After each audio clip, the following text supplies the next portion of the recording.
Autre jeu que j'aimerais revoir, mais celui-là on le voit quand même assez régulièrement, mais ça fait toujours plaisir de l'avoir, c'est tout simplement Pokémon Donjon Mystère. Pour ceux qui ne savent pas, dans Pokémon Donjon Mystère, généralement on incarne un Pokémon. C'est tout le temps la même raison, c'est tout le temps les mêmes choses.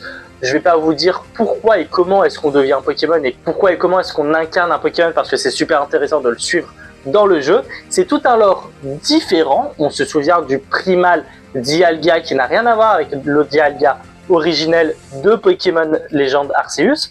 Mais il y a un lore qui est à lui. Il y a des événements qui lui sont propres.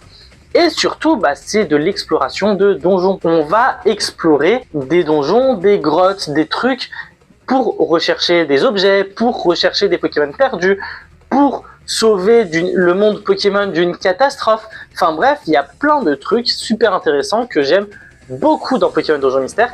Et encore une fois, ce côté très exploration, mais différent de la licence principale, est très intéressant. La licence principale, oui, on est dans l'exploration de la région, on va fouiller un petit peu la région, etc.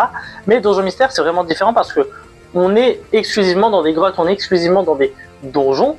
Donc, c'est de la recherche totalement différente. Et encore une fois, il y a une histoire, il y a un lore totalement différent, tout en restant assez en commun. Ça reste quand même un noyau Pokémon, mais c'est super intéressant. Et encore une fois, on n'incarne pas un humain, mais un Pokémon. Donc, on va se mettre à leur place, on va communiquer avec eux et on va voir comment la civilisation Pokémon peut évoluer sans humains, mais juste avec des Pokémon. Super intéressant, les donjons mystères. J'adore ça. Donc, s'il pouvait y en avoir un sur Attitude 2, je ne dirais absolument pas non.